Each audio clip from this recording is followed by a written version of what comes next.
हनुमान, तुम ही नहीं सारा संसार जान जाएगा कि काल के कार्य में हस्तक्षेप करने पर काल का क्या दंड होता है और प्रकृति के विपरीत कार्य करने पर काल कैसे दंड देता है।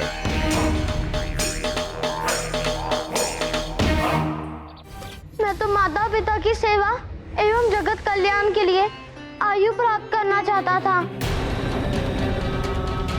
किंतु यदि मेरी आयु जगत के विनाश का कारण बनने लगे तो मुझे ऐसी आयु नहीं चाहिए।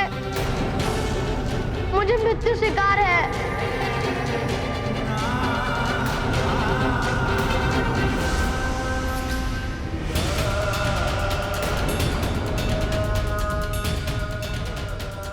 कालदेव, आप दोनों महाशक्तियों के युद्ध से मैं जगत का विनाश होते नहीं देख पाऊंगा। मेरे प्राण हर लीजिए, मैं प्रस्तुत हूँ।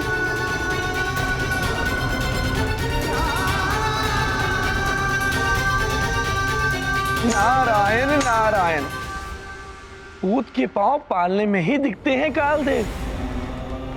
इस 10 वर्ष की नन्ही आयु में इतने उच्च विचार, ऐसी आत्म त्याग की भावना। कालदेव,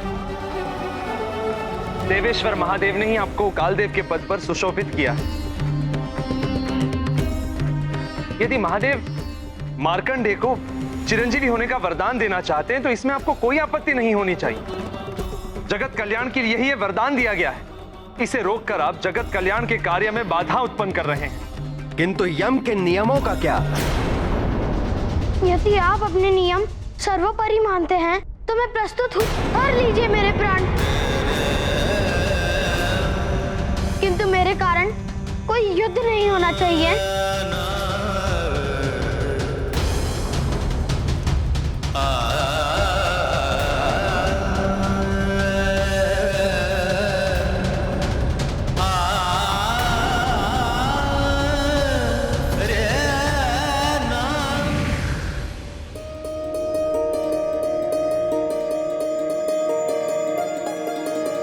क्षमा करें महादेव।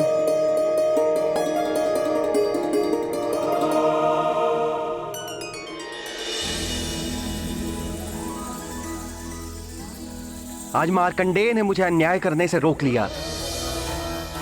धर्म का पालन तो करना चाहिए, किंतु जगत कल्याण एवं परोपकार के मूल्य पर नहीं।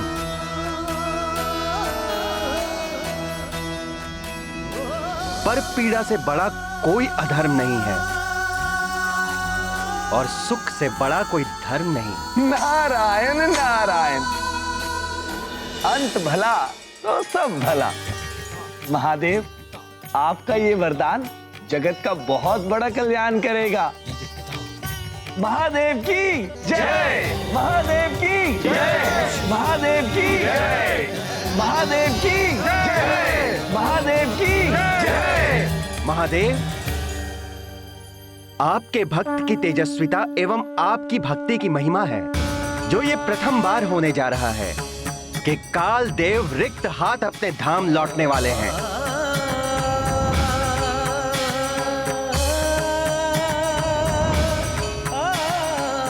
मेरे कृत्य के लिए मैं आप सभी से क्षमा प्रार्थी हूं।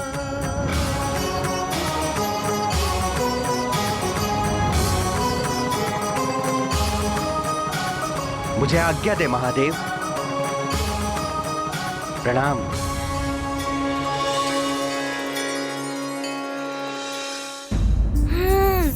अंत भला तो सब भला। अंततः मार्कंडेय जी अपनी मृत्यु टालने में सफल हो ही गए। हाँ हनुमान, शिव भक्ति और माता पिता की सेवा का पुरस्कार मिला उन्हें। और फिर कालदेव के जाने के पश्चात महादेव मार्कंडेय को आशीर्वाद देते हुए बोले, मार्कंडेय, तुमने जिस मंत्र को जप कर अल्प समय में मुझसे वरदान प्राप्त किया तथा अपनी मृत्यु को टाला है, अब से जगत में उस मंत्र को महामृत्युंजय मंत्र के नाम से जाना जाएगा। इस मंत्र को श्रद्धा के साथ विधि पूर्वक जपने वाला मेरा भक्त मेरी कृपा का अधिकारी हो, उसकी समस्त संकटों, यहां तक कि अकाल मृत्यु से भी उसकी रक्षा हो जाए।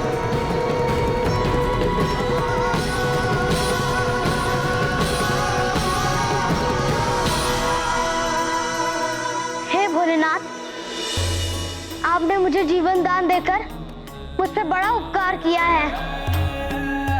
आपको कोटि कोटि नमन महादेव। आपको कोटि कोटि प्रणाम महादेव।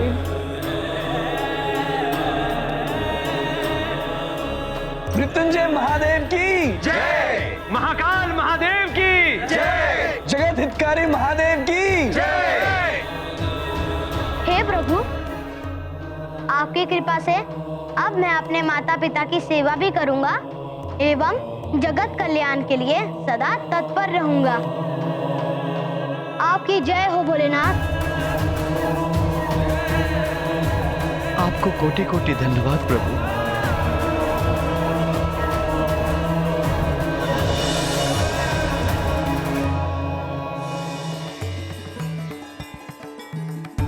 आप सभी देवगणों को भी मेरा प्रणाम।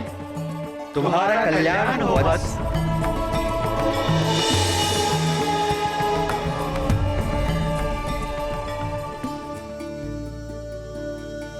माँ, पिताश्री, मार्कंडे पुत्र,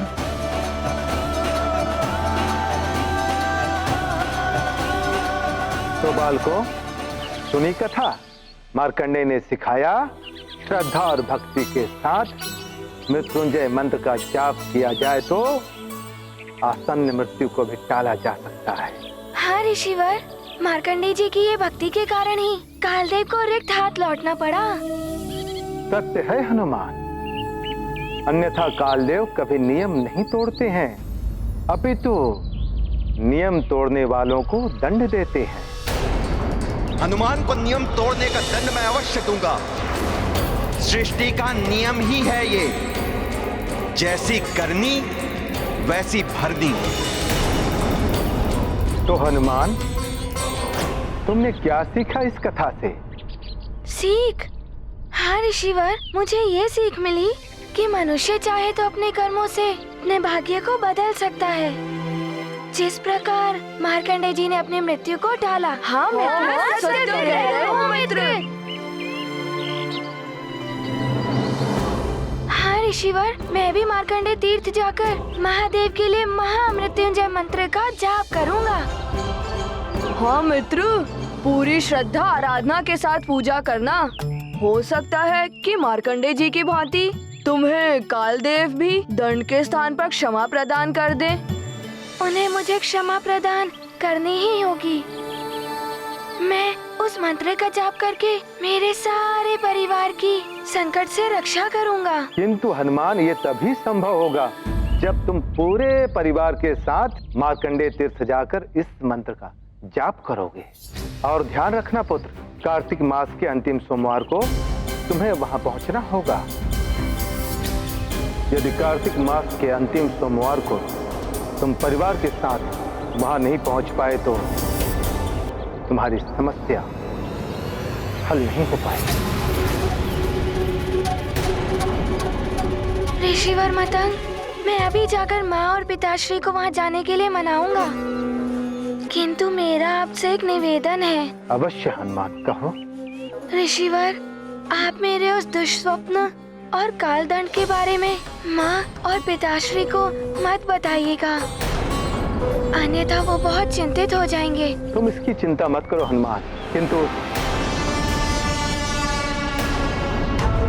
क्या हुआ ऋषिवर?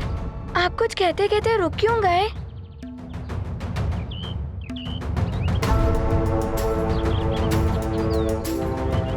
किंतु तुम्हें सावधान रहना होगा हनुमान।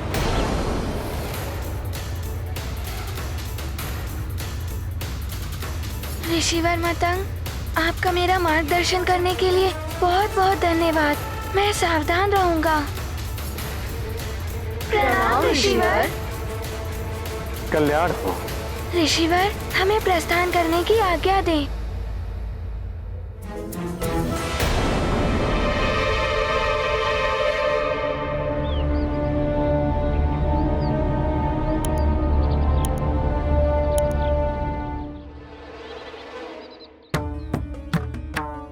अब क्या हुआ मित्र, रुक क्यों गए? मित्रों, एक दुविधा है। सबको तीर्थ जाने के लिए कैसे मनाऊं? यदि किसी को भी ज्ञात हो गया मेरे उस दुष्स्वप्नों के बारे में और कालदंड के बारे में, तो सब चिंतित हो जाएंगे, विशेष रूप से मेरी माँ। हाँ मित्र, दुविधा तो बड़ी है, लेकिन समय पर पहुँचना भी तो आवश्यक है ना मित्र। हाँ, कैसे भी करके माँ और पिताश्री को मनाना ही होगा। चलो। ब्रह्मदेवाय नमः। ओम ब्रह्मदेवाय नमः। ओम ब्रह्मदेवाय नमः। ओम ब्रह्मदेवाय नमः। ओम ब्रह्मदेवाय नमः। अच्छा हुआ लंकेश ने मेरी बात मान ली। अब लंकेश की ये विधिवत से अमृत की प्राप्ति अवश्य कराए। कहो पुत्र, तुम कुछ कहना चाहते हो? पिताश्री, हनुमान की कुछ इच्छा है, वो आप पूर्ण करेंगे ना? इसमें संकोच कैसा? पुत्र हो तुम हमारे, और पुत्र की हर उचित इच्छा को पूर्ण करना पिता का कर्तव्य होता है। बताओ, क्या इच्छा है तुम्हारी? पिताश्री, हनुमान की ये इच्छा है कि आप माँ, नानी और मार्जरी का मौसी मार्कंडे तीर्थ जाकर मृत्युंजय महादेव की पूजा करना चाहता है।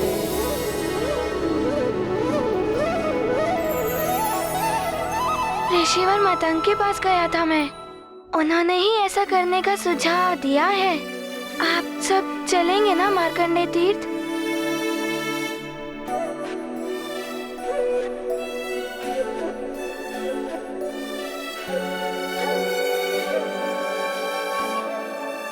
अवश्य पुत्र। अच्छा पिता वो होता है जो अपने पुत्र की उचित इच्छा का सम्मान करे। पिता तो पुत्र के लिए कुछ भी करता है, और फिर जब पुत्र तुम्हारे जैसा हो तो उसकी इच्छा के लिए मैं कुछ भी कर जाऊंगा। मेरे अच्छे पिताश्री, सबसे अच्छे।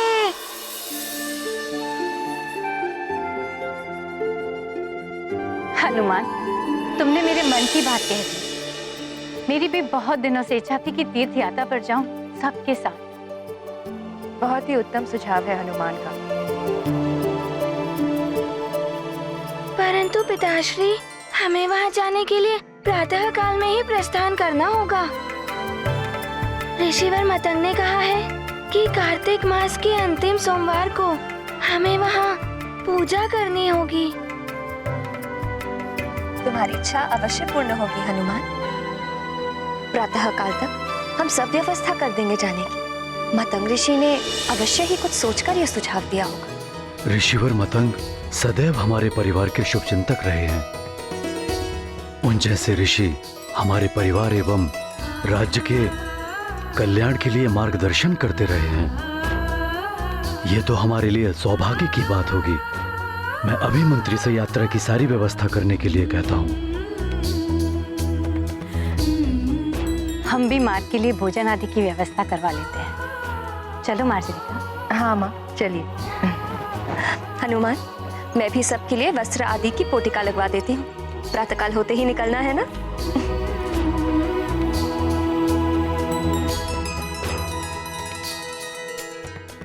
सब इतनी सहजता से मान जाएंगे, ये तो हनुमान ने सोचा भी नहीं था।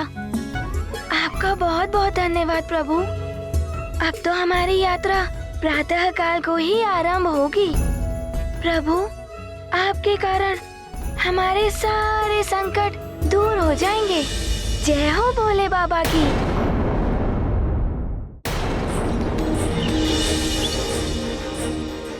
लो पुत्र, इन्हें दान करो।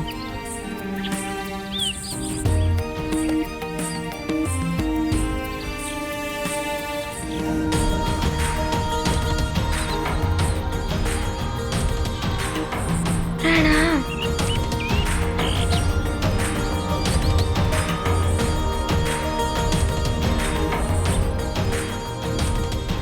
मेरे सारे मित्र भी आ गए। हनुमान, हनुमान!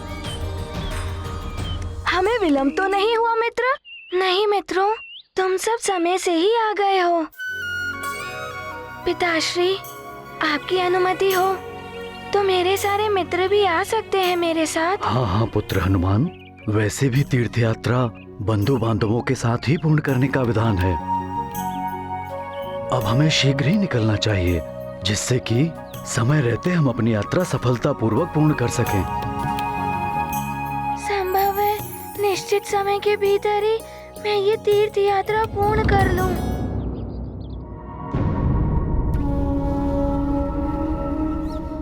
सफल नहीं हो पाएगी केसरी की तीर्थ यात्रा, ना ही जीवन यात्रा। परंतु महाराज कालदेव, केसरी का परिवार भी है केसरी के साथ। कहीं परिवार की पीड़ा से ही जुड़ी है हनुमान की पीड़ा। चित्रगुप्त जी, केसरी के प्राण हरने की व्यवस्था कीजिए।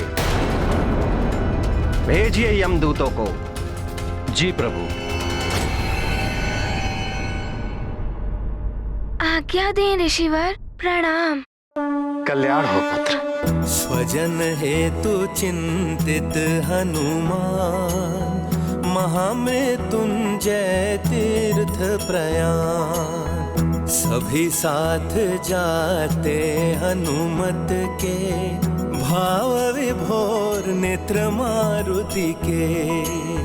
क्रूर काल रच रहा योजना, परिवर्तित कर अपनी गणना।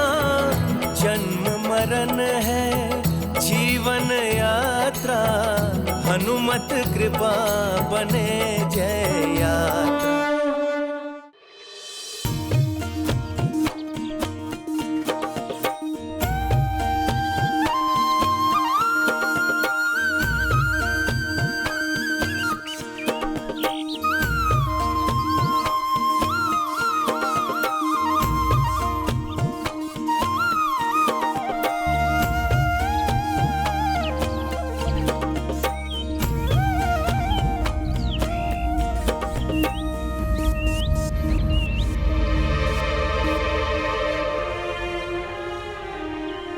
नानी,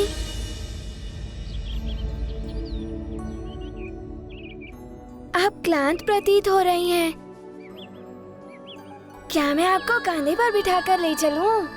हनुमान, तुम तो एक ही क्षण में सबको अपने कंधे पर उठा के ले जा सकते हो पुत्र, किंतु तीर्थ यात्रा अपने पांव पर चल के पूर्ण करने में ही उत्तम फल की प्राप्ति होती है।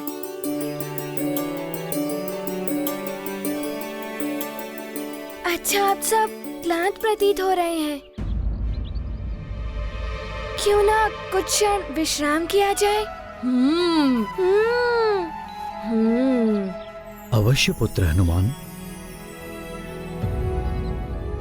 आगे पर्वत श्रृंखला है, यदि उसे पार करना है तो हमारा विश्राम करना आवश्यक है। उसके पश्चात हम नई स्फूर्ति से आगे बढ़ेंगे।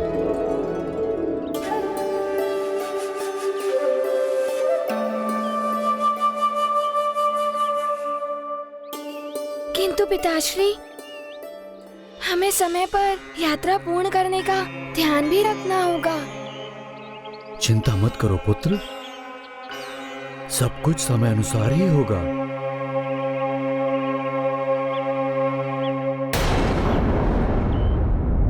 हनुमान, तुम ही नहीं सारा संसार जान जाएगा कि काल के कार्य में हस्तक्षेप करने पर काल का क्या दंड होता है और प्रकृति के विपरीत कार्य करने पर काल कैसे दंड देता है।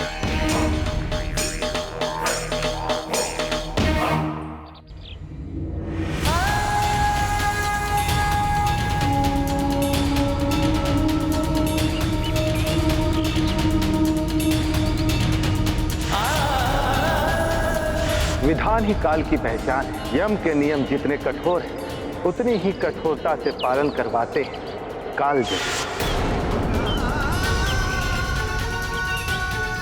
आने वाले संकटों से सतर्क रहकर अब मुझे हर क्षण अपने परिवारजनों के साथ रहना होगा।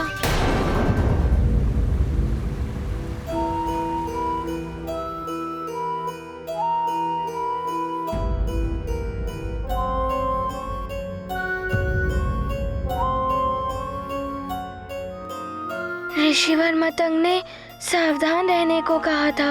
मैं पूर्ण सजगता से सबकी देखभाल करूंगा। हनुमान, आओ पुत्र, तुम भी थोड़ी देर विश्राम कर। नहीं माँ, मैं क्लांत नहीं हुआ हूँ। मैं आप सबकी रक्षा करने के लिए ही यहाँ खड़ा हूँ। वन्य प्राणियों का भी संकट हो सकता है ना। आप सब विश्राम कीजिए।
पिताश्री की ओर बढ़ रही है। कहीं पिताश्री नहीं। हाँ?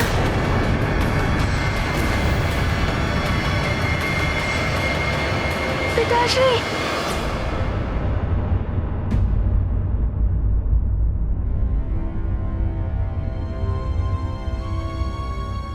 क्या हुआ हनुमान? आओ पुत्र, तुम भी कुछ देर विश्राम कर लो। किंतु मुझे चिंता हो रही है पिताश्री, हम समय पर पहुंच नहीं पाएंगे।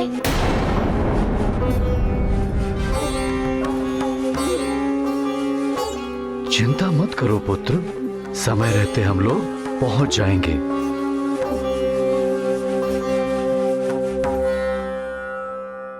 चलो चलो उठो, सब लोग पुनः ससज्जित हो जाओ। संध्या काल से पूर्व हमें पर्वत श्रृंखला पार करनी है। चलो चलो शीघ्र चलो पुत्र हनुमान, चलो। ये परछाई कहीं कालदेव के दूत ही तो नहीं है। मुझे पूर्ण रूप से सजग रहना होगा। चलो मित्र हनुमान। तुम जाओ, मैं आता हूँ।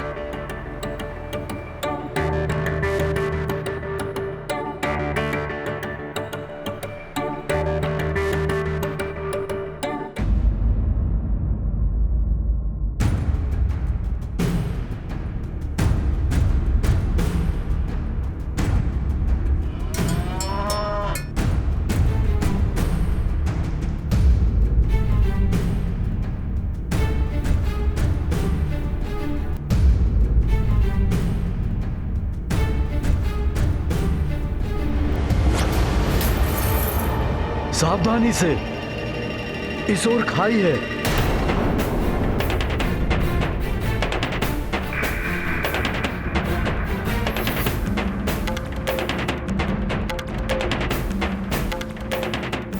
रुक जाओ।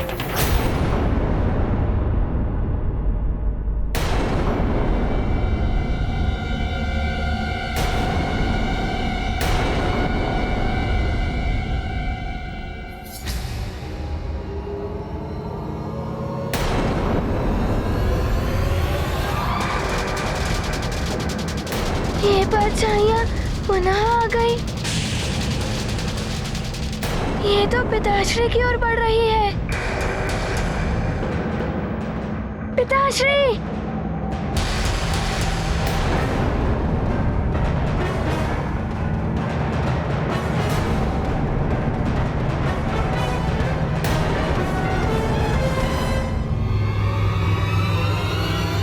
ये कैसी ध्वनि है?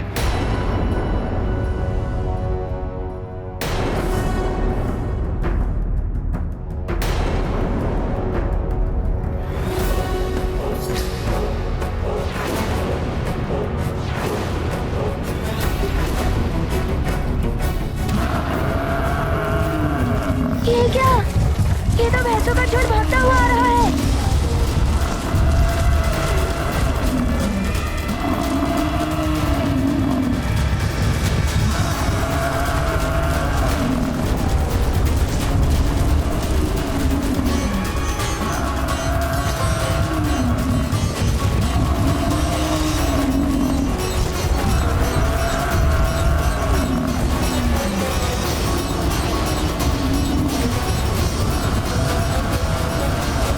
हनुमान, मैं इन भैंसों को रोकने का प्रयास करता हूँ।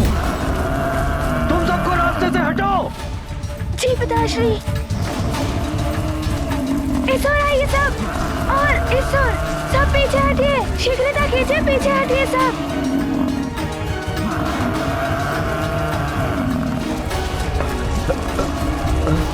तुम उस ओर जाओ।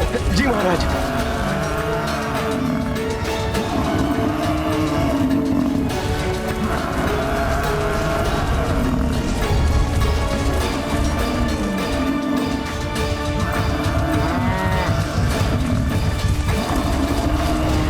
शीघ्र करो हनुमान, शीघ्र।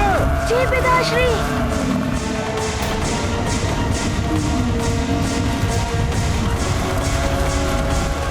हाँ।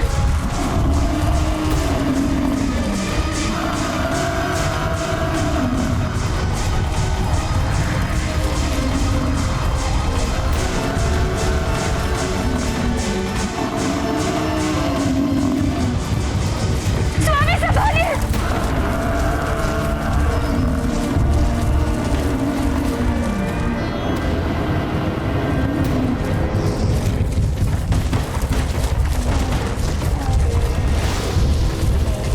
सब शीघ्र आइए मेरे हाथ पर, शीघ्रता कीजिए।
हनुमान,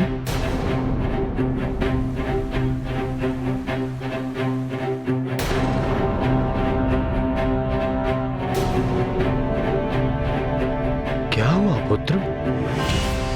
पिताश्री। हनुमान, इतने भयभीत क्यों लग रहे हो? क्या सोच रहे थे? हनुमान, तुम्हें पहले कभी इस तरह चीखते हुए नहीं देखा। क्या हुआ?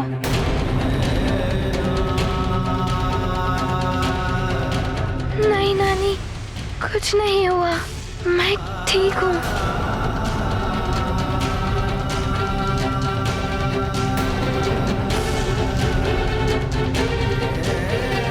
कल से देख रही हूँ तुम किसी चिंता में डूबे हुए हो। कहीं वो कल वाले स्वप्न ने तुम्हें व्याकुल तो नहीं कर रखा है? अब कैसे बताऊं मैं कि क्या हुआ है?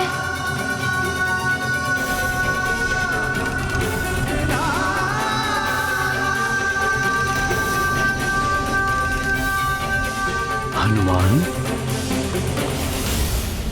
जब किसी भी समस्या का हल निकालना हो तो उसके विषय में बात करनी चाहिए,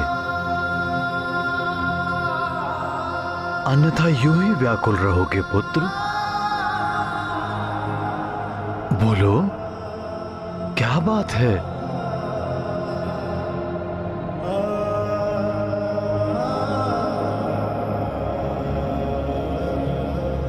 मैं बताता हूँ। हनुमान को दुष्स्वप्न आ रहे हैं, जिनके कारण चिंतित रहता है हमारा मित्र।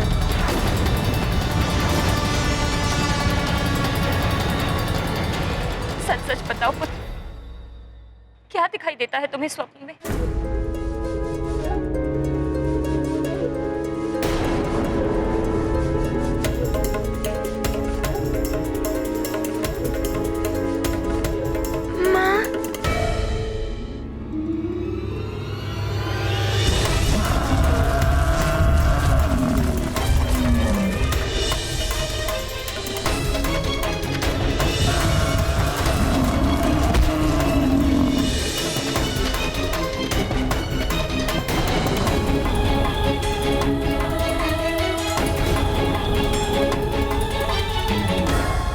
स्वप्न से चिंतित होकर ही मैं ऋषि मतंग से मिला था। उन्होंने मुझे इस यात्रा का उपाय बताया है। उस सपने के पश्चात ही तो ध्वज गिरा था भवन से,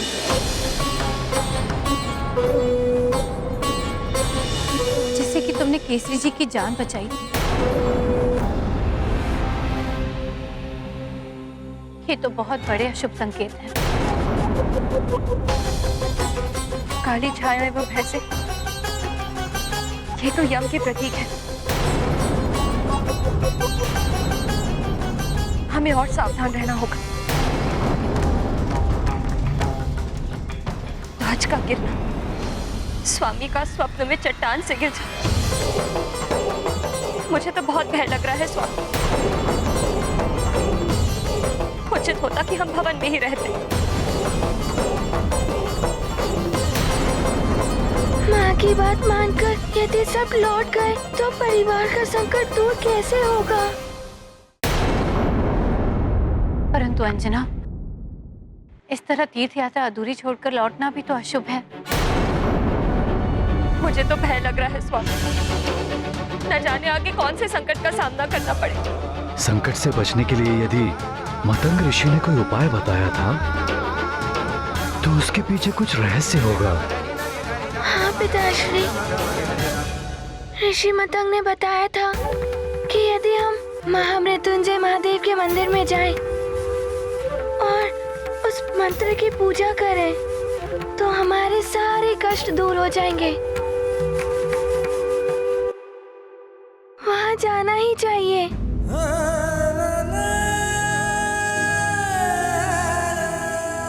आप सब भयभीत ना हो उठे, इसीलिए हनुमान ने किसी को भी स्वप्न के बारे में नहीं बताया।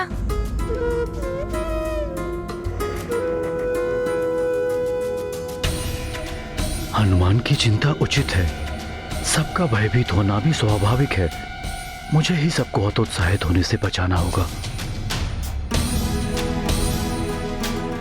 आश्चर्य है, आप लोग स्वप्न मात्र से ही इतने भयभीत हो रहे हैं। हम लोग भगवान भोलेनाथ के तीर्थ पर जा रहे हैं। भगवान शिव में आप सब ध्यान लगाइए, वही हम सबकी रक्षा करेंगे। किसी भी शुभ कार्य के मार्ग पे बाधाएं तो आती ही हैं।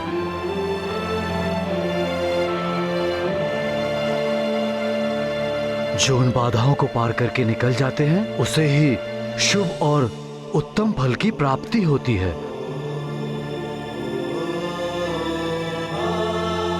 क्योंकि शुभ कार्य का परिणाम भी शुभ ही होता है। हर हर महादेव, हर हर महादेव, हर हर महादेव, हर हर महादेव, हर हर महादेव, हर हर महादेव।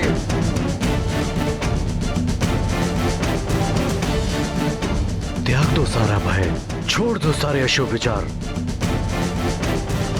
और मन में भगवान भोलेनाथ की मूर्ति धारण करके आगे बढ़ो। हमें समय रहते यात्रा पूर्ण करनी है। चलो चलो, चलो चलो। सबके रक्षक मारुति बीरा, परम सुचिंतित अति बलभीरा, स्वजनों के सेवक हनुमान, परम कृपालु स्नेह की खान। ध्यान धरे मतंग मुनि वचना, संकट मोचन रचते रचना। हनुमत जागृत है जिसके हित, सदा सुखी वे रहे अपरी। जिस प्रकार रात्रि का अंधकार छाने के पहले ही दीपक जलाकर प्रकाश की व्यवस्था की जाती है, ठीक उसी प्रकार ही यदि कोई संकट आने का संकेत हो तो उस संकट का सामना करने या उससे बचने की व्यवस्था अग्रिम रूप से करने वाला मनुष्य ही जागृत माना जाता है। ऐसा दूरदर्शी योद्धा ही संकट पर विजय पाता है और दुखों से मुक्त होकर सुख को प्राप्त करता है।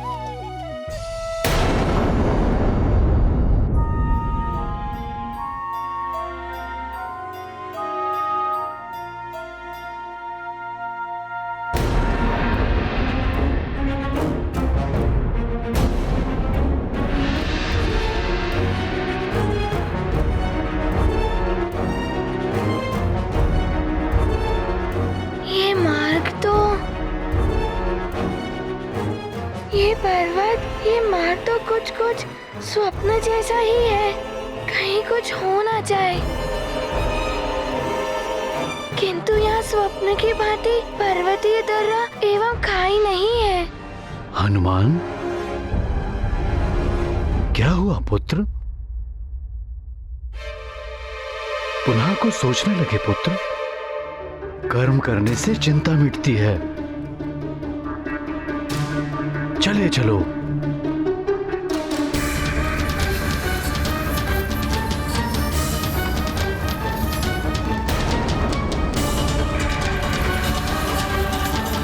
ये छाया,